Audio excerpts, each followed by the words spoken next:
सो continue करते हैं with transistor as an amplifier.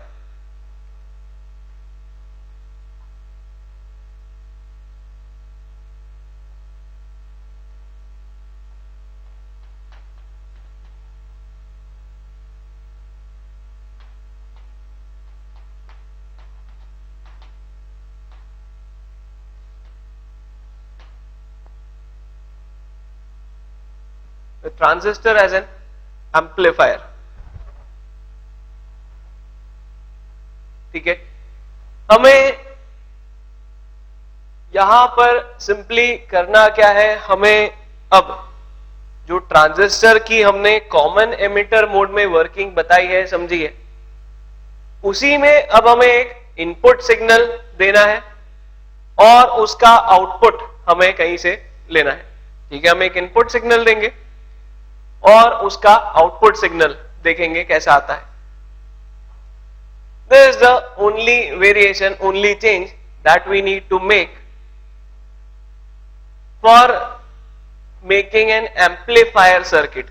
ठीक है, इसे हम सिंपली एक एम्पलीफायर सर्किट बोल देते हैं और यहां पर एक इनपुट सिग्नल, एक इनपुट वोल्टेज हम देंगे और उसका आउटपुट हम ऑब्जर्व करेंगे. उसके आउटपुट को हम देखेंगे कि वो कैसा हमें मिलता है.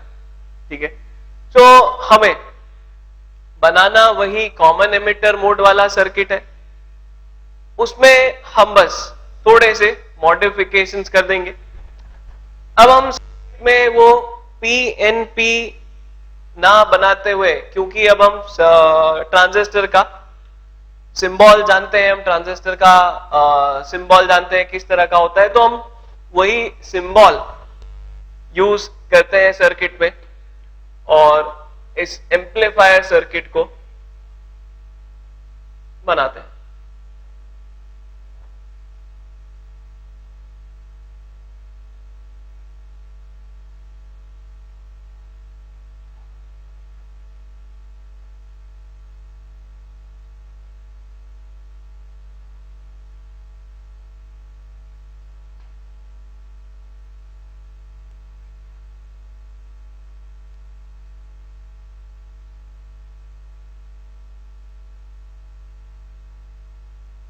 एनपीएन ट्रांजिस्टर ही हम लेंगे यहां पे.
this is the amplifier circuit used for amplifying an input signal. हम ध्यान से देखें, यहां पर चीजें बिल्कुल वैसी ही हैं जैसी हमने कॉमन एमिटर मोड में, ठीक है, this is the common emitter mode. Mode जो है वो कॉमन एमिटर ही है, ठीक है. Emitter is in forward bias, emitter को फॉरवर्ड बायस में रखा है हमने, कलेक्टर को रिवर्स बायस में रखा है. सब कुछ वैसा ही है. द ओनली चेंज इज यहां पर हमने एक इनपुट सिग्नल लगा दिया है, ठीक है, हमने एक इनपुट सिग्नल लगा दिया है. नाउ डेफिनेटली वहां से जो सिग्नल आएगा उससे एसोसिएटेड कुछ रेजिस्टेंस भी वहां पर होगा. वो रेजिस्टेंस हमने इंक्लूड कर दिया, या हम सोच ले हमने एक्सटर्नल रेजिस्टेंस भी वहां लगा रखा है. यहां से आउटपुट लेने के लिए हमने एक लोड रेजिस्टर लगा दिया है, एक लोड रेजिस्टर वहां पर लगा दिया गया है. जो इनपुट सिग्नल हम ले रहे हैं, it can be assumed as an alternating voltage signal. उसे जो एक ऑल्टरनेटिंग वोल्टेज सिग्नल की तरह हम समझ सकते हैं. और उसका आउटपुट अब हम देखना चाहते हैं कैसा होगा. What will be the output of this input signal. ये यहां पर हमारा टास्क है, ये हमारा एम्पलीफायर सर्किट है. ट्रांजिस्टर के कॉन्सेप्ट्स लगाते हुए, ट्रांजिस्टर में अभी हमने जो भी कुछ बताया उन सारे कॉन्सेप्ट्स को लगाते हुए हम यहां पर अब ये एक्सप्लेन करना चाहते हैं that how this circuit behaves as an amplifier and what is the amplification obtained by this circuit. इस सर्किट से क्या एम्प्लीफिकेशन ऑब्टेन किया जाता है, ये हमारा यहां पर टास्क है, ये हम यहां फाइंड करना चाहते हैं. ठीक है. नाउ जो चेंज यहां पर होगा, जिस चेंज को हम यहां कंपेयर करेंगे, that is the change before this input signal is given compared to the output obtained after this input signal is given. ठीक है, हम ऐसा मान ले कि इस इनपुट सिग्नल को पहले हमने नहीं लगाया है तो भी ये ट्रांजिस्टर तो वर्क करेगा ही, तब भी ये ट्रांजिस्टर तो वर्क करेगा. और जब हम ये इनपुट सिग्नल लगा देते हैं तब इस ट्रांजिस्टर के करंट्स में, इसके पोटेंशियल्स में चेंज आता है. इन चीजों को हम कंपेयर करके देखना चाहते हैं, ये कंपैरिजन हम यहां करना चाहते हैं. ठीक है. अब हम एक एक यहां पर चीजों को एक्सप्लेन करते हैं, प्रोसीड करते हैं. जैसे ही यहां पर ये इनपुट सिग्नल लगाया जाएगा वैसे ही यहां पर इस बेस करंट में कुछ वेरिएशन होगा, कुछ चेंज होगा. As soon as we provide this input signal, ठीक है, इस इनपुट सिग्नल को हम एक वोल्टेज सोर्स की तरह समझना है, एक ऑल्टरनेटिंग वोल्टेज की तरह हम इसे समझ ले. जैसे ही हम यहां पर ये इनपुट सिग्नल देंगे तो बेस करंट में कुछ चेंज होगा. ठीक है. As soon as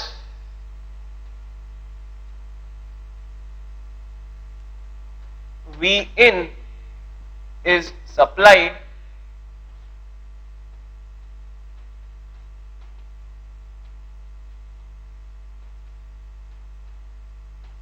there will be some change in base current, जिसे हम बोल सकते हैं डेल्टा आई बी, जिसे हम कह सकते हैं डेल्टा आई बी।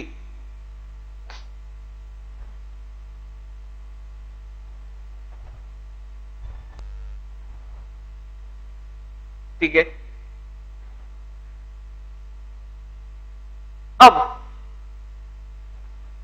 यहां पर हम बता रहे हैं कि इस इनपुट सिग्नल की वजह से, ये जो इनपुट सिग्नल की वजह से पोटेंशियल में चेंज हुआ है, इसकी वजह से बेस करंट में डेल्टा आई बी का वेरिएशन हुआ है। हम रिकॉल करें, हमने डायोड में एक बात बताई थी that for PN junctions, for diodes, for semiconductors, we can not define a simple resistance, we define the concept of dynamic resistance। हम कहते हैं सेमीकंडक्टर डिवाइसेस का जो रेजिस्टेंस है वो पोटेंशियल के साथ वेरी करता है। हम अलग अलग पोटेंशियल जब लगाते हैं तो वो रेजिस्टेंस अलग अलग होता है। यहां पर हम वो डायनामिक रेजिस्टेंस का कॉन्सेप्ट लगाए। ये जो पोटेंशियल में चेंज आया है ये कहां पर आया है? इस point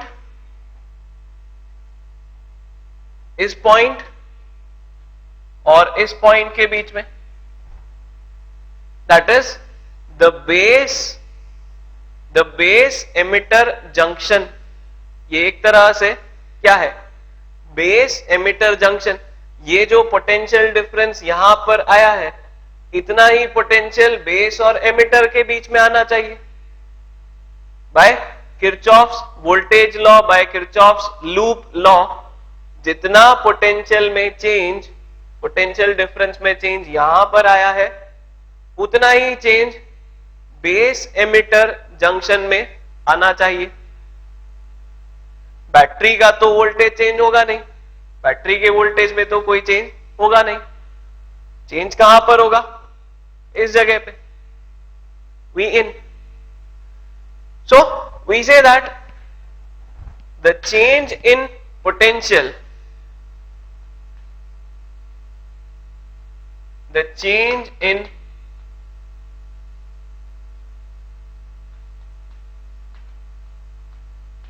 potential across base emitter junction VBE is equal to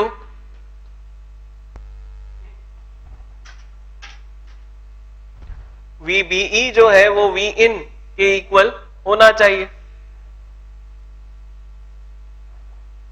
या हम इसको डेल्टा VBE बोल दें। चेंज की हम बात कर रहे हैं, change in potential of the base emitter junction.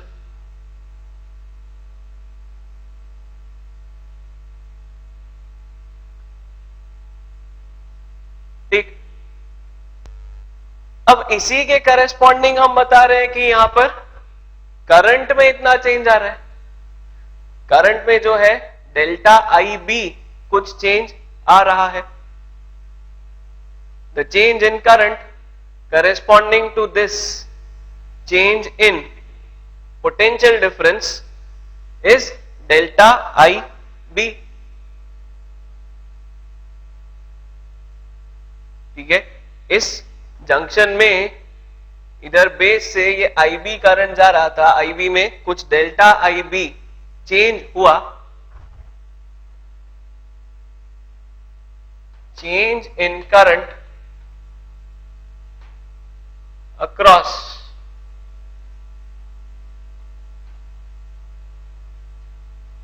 Base emitter delta I BE is equal to delta I B।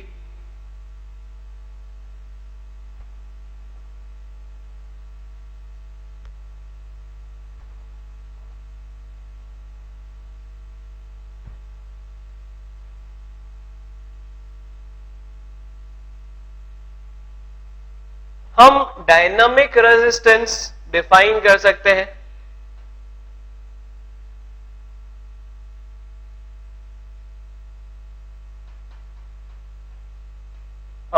Dynamic resistance define कर सकते हैं। RBE बेस एमिटर जंक्शन के लिए डायनामिक रेजिस्टेंस हम डिफाइन करेंगे delta VE upon delta I VE which will be equal to Vin upon delta IB.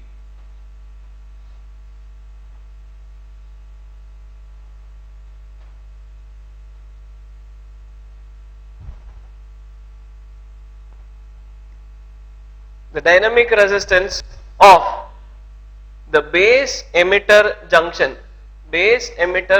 में जो resistance में चेंज होगा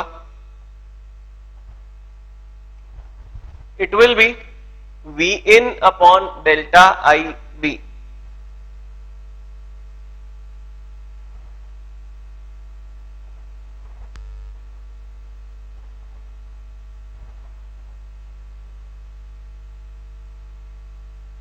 ठीक है, ये हमने एक रिलेशन यहां पर लिख दिया।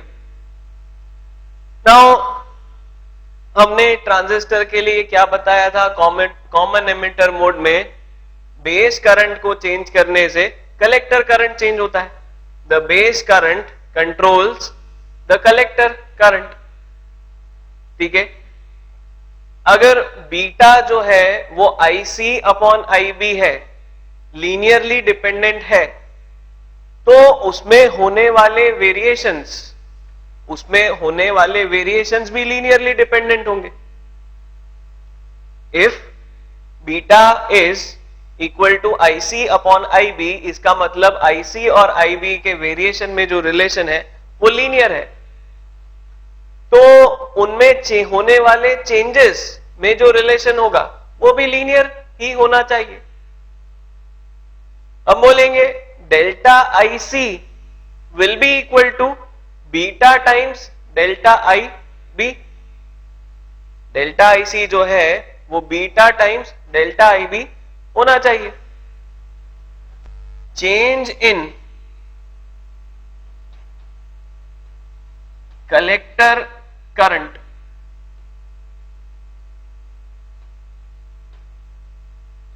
Delta IC should be equal to beta times delta IB.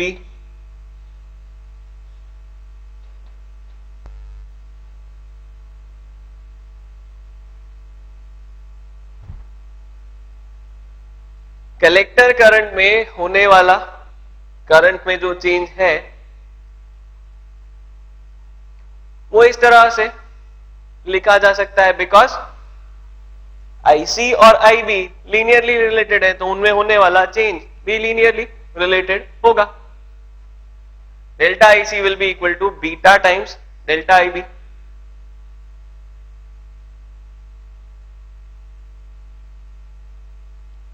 Now delta IC किस चीज को इफेक्ट करेगा?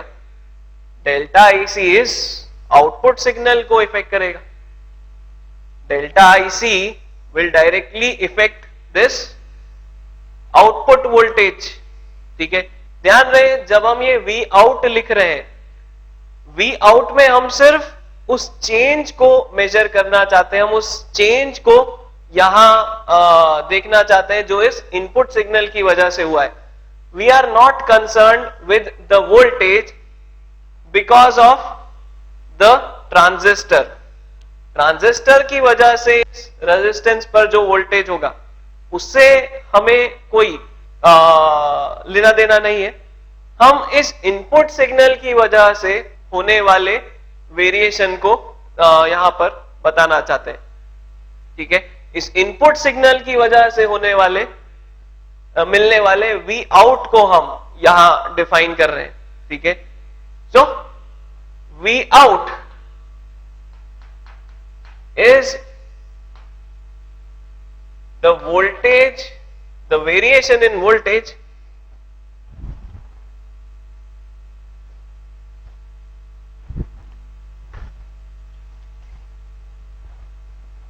V out is the change in voltage due to input signal V in, due to input signal V in.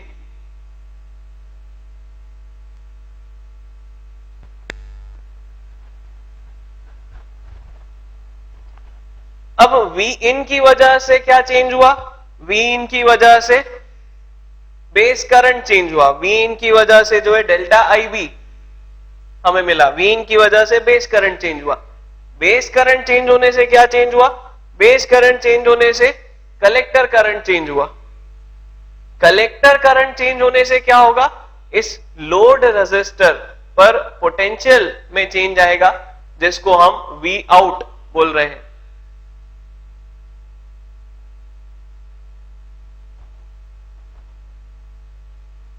V out is the change in voltage due to input signal V in। ठीक है, पूरा chain क्या चल रहा है समझ में आ रहा है? इसे हम ध्यान से एक बार समझ ले। V in की वजह से IB चेंज हुआ, इनपुट वोल्टेज की वजह से, इनपुट सिग्नल की वजह से बेस करंट चेंज हुआ। बेस करंट चेंज होने की वजह से कलेक्टर करंट चेंज हुआ। कलेक्टर करंट के चेंज होने से इस लोड रेजिस्टर पर पोटेंशियल चेंज होगा।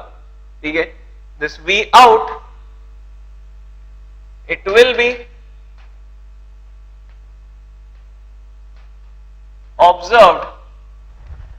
be observed as change in potential difference across load resistor RL due to change in collector current delta IC. V out is the change in voltage due to input signal V in. It will be observed as change in potential difference across load resistor RL. It will be observed as change in potential difference across load resistor RL due to change in collector current delta IC.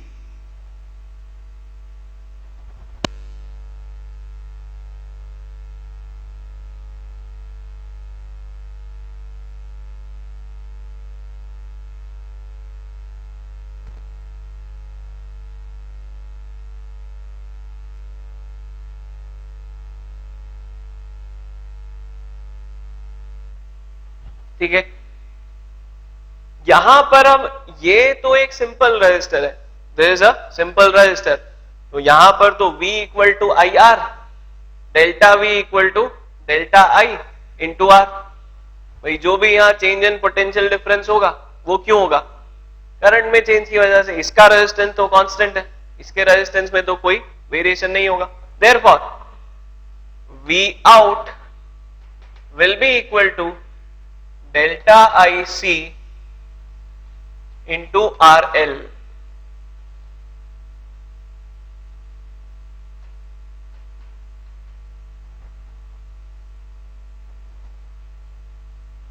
V out will be equal to delta IC into RL।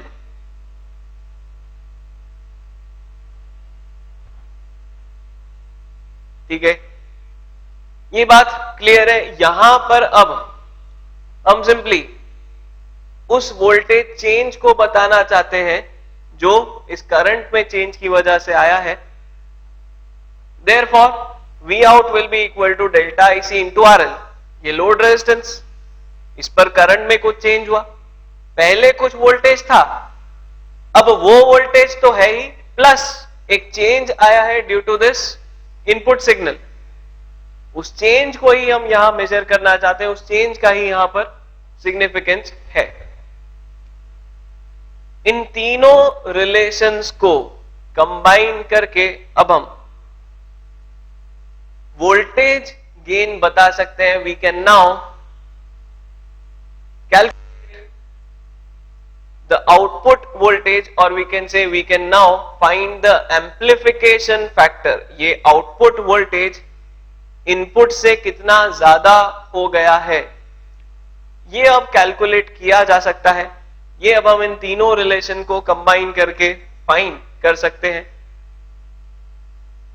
Delta IC की value हम डाल दें यहां से. Delta IC की हम value यहां से डालेंगे, हमें मिलेगा V out is equal to beta times delta IB into RL. Delta IB की वैल्यू हम यहां से डाल दें तो हमें मिलेगा V out equals beta times V in upon RBE into RL. ठीक है, हम बस सब्स्टिट्यूशन करते जा रहे हैं. यहां पर हमने सबसे पहले डेल्टा आईसी की वैल्यू ये डाल दी, फिर हमने डेल्टा आईबी की वैल्यू यहां से डाल दी. V in upon RBE.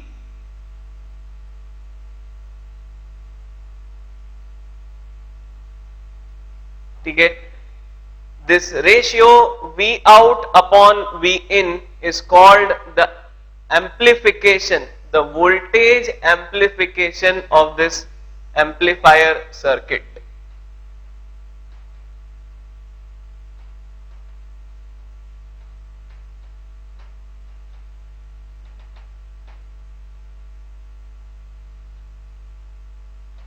Voltage amplification AV is defined as V out upon V in,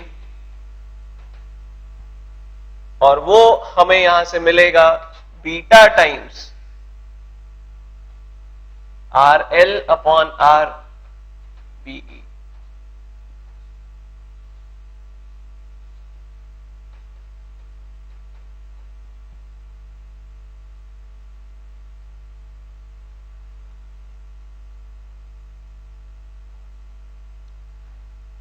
beta एक तरह से क्या है, beta is the current gain. Beta यहां पर एक तरह से क्या है, current gain. Beta is the current gain in this case. So the voltage gain is equal to the current gain into load resistance upon resistance of the base emitter junction. Beta तो यहां हमने बता ही रखा है 20 to 50 के range में होता है. हम लोड रेजिस्टर भी इस तरह से चूज करेंगे such that this ratio be greater than 1. ये रेशियो जो हो ये ज्यादा से ज्यादा हो सके. ठीक है, in this way we will get almost 100-200 times voltage amplification. हमें जो सिग्नल में एम्प्लीफिकेशन मिलेगा वो काफी ज्यादा होगा. The amplification in signal will be large. यहीं से हम पावर एम्प्लीफिकेशन भी बता सकते हैं. We can also conceptualize a power amplification. ठीक है, वोल्टेज में एम्प्लीफिकेशन इतना है, करंट में एम्प्लीफिकेशन हमें पता ही है, it is beta. Current amplification एक तरह से क्या है, ये बीटा है. यहां से हमें बीटा का सिग्निफिकेंस और क्लियर हो रहा है. बीटा एक तरह से हमें ये बताता है कि करंट कितना एम्प्लीफाई हुआ है, and it is directly related to the amplification in voltage. Voltage में कितना एम्प्लीफिकेशन हुआ है. ठीक है, सो बीटा का यहां पर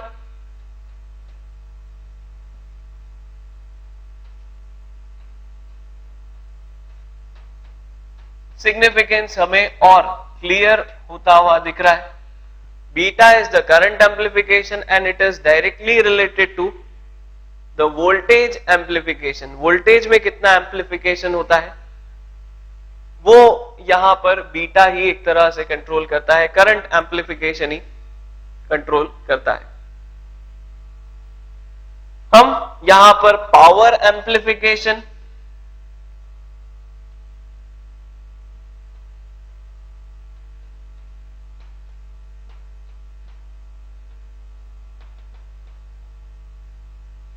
भी कंसेप्चुलाइज कर सकते हैं, ठीक है। पावर एम्प्लीफिकेशन को यहां पर हम बोल देंगे the voltage amplification into the current amplification. Power होता है V into I, power is V into I. तो वोल्टेज जितना ज्यादा एम्प्लीफाई हो रहा है, करंट जितना ज्यादा एम्प्लीफाई हो रहा है, दोनों का प्रोडक्ट एक तरह से पावर में एम्प्लीफिकेशन के फॉर्म में हमें देखने को मिलेगा, ठीक है। यहां पर कई बार टेक्स्ट में इस RL अपॉन RBE को रेजिस्टेंस एम्प्लीफिकेशन भी बोल दिया जाता है, ठीक है। इस तरह से कह दिया जाता है voltage amplification is current amplification into resistance amplification. ये कई जगह पर टेक्स्ट बुक्स में इसे RL अपॉन RBE को रेजिस्टेंस एम्प्लीफिकेशन नाम भी दे दिया जाता है, ठीक है। हम उसे बोल सकते हैं ये RL अपॉन RB जो है, इसे हम RL अपॉन RBE को रेजिस्टेंस एम्प्लीफिकेशन भी बोल सकते हैं।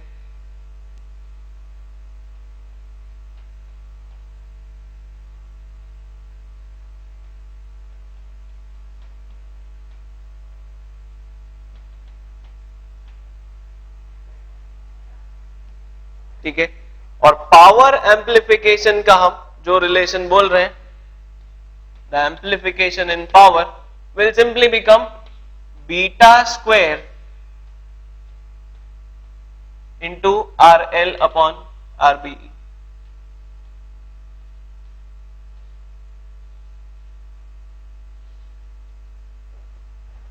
पावर एम्प्लीफिकेशन जो है वो simply beta square into RL upon RB।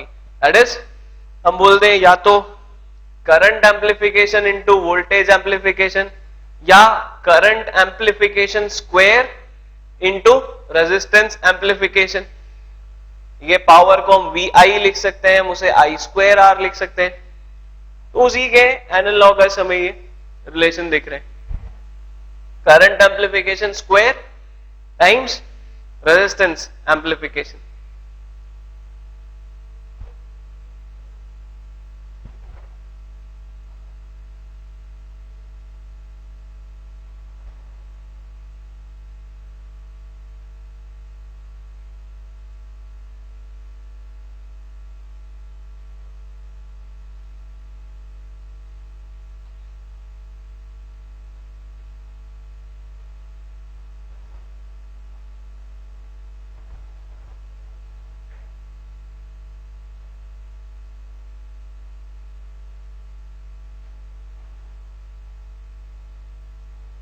ठीक है।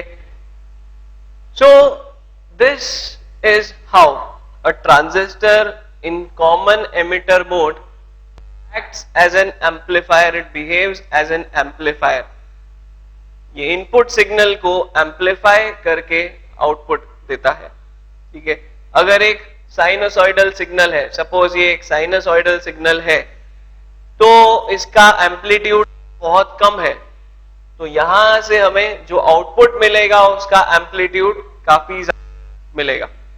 The output signal will have much larger amplitude as compare to this input signal.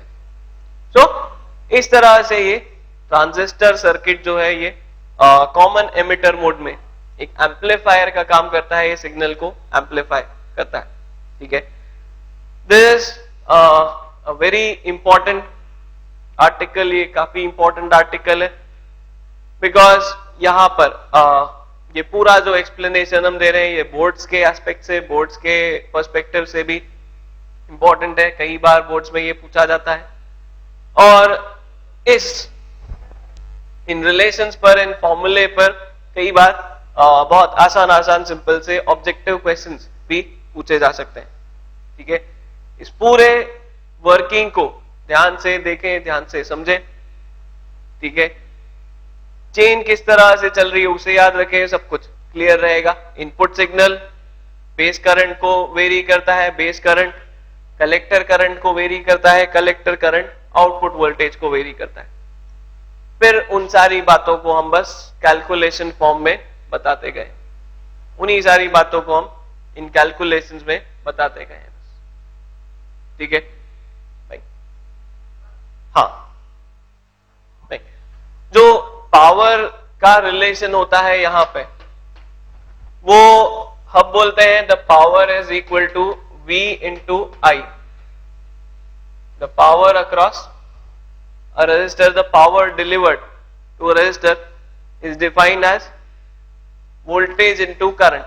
तो यहां पर हम पावर में जो गेन हो रहा है उसमें हम क्या कंपेयर करेंगे, जो पहले पावर था, जो बाद में पावर है, उसमें जो चेंज हुआ। ठीक है, जो इनपुट से हमें वहां पर पावर मिल रहा है और आउटपुट में जो हमें पावर मिल रहा है उसका एक कंपैरिजन। तो हम यहां पर डायरेक्टली इस तरह से कंक्लूड कर रहे हैं that the power amplification will be equal to the amplification in voltage into the amplification in current. Voltage में जो एम्प्लीफिकेशन हुआ और करंट में जो एम्प्लीफिकेशन हुआ, दोनों का प्रोडक्ट हमें पावर एम्प्लीफिकेशन दे देगा। ठीक है, या जो एक दूसरा रिलेशन होता है power equal to I square R भी लिखा जाता है, उससे हम देखें, उससे वही मिलेगा। ठीक है ना, fine. So this completes one of the application of transistor as an amplifier. एक एप्लीकेशन हमें और देखना होता है, और इनफैक्ट ट्रांजिस्टर को और डिटेल में जो हमें समझना होता है, ट्रांजिस्टर के और कैरेक्टरिस्टिक्स जो हमें समझने होते हैं, वो हम वहां पर देखेंगे। Transistor as a switch, transistor को एक स्विच की तरह भी यूज किया जा सकता है, और वहां पर हम ट्रांजिस्टर के कैरेक्टरिस्टिक्स को भी और डिटेल में और बेटर समझ पाएंगे। और वही एक दूसरा एप्लीकेशन हमें और यहां पर पढ़ना होता है, and that will complete our second device transistor. वहां पर हमारा फिर ये ट्रांजिस्टर भी कंप्लीट हो जाएगा। ठीक है, तो नेक्स्ट क्लास में, नेक्स्ट लेक्चर में हम उसी को कंटिन्यू करेंगे। आज हम यहीं तक छोड़ते हैं ट्रांजिस्टर से रिलेटेड। आज हमने उसकी वर्किंग पढ़ ली, वर्किंग समझ ली, और एम्पलीफायर की तरह वो कैसे यूज किया जाता है ये हमने समझ लिया। ठीक है, सो आज हम यहीं पर एंड करते हैं, यहीं पर खत्म करते हैं। Goodbye. हाँ।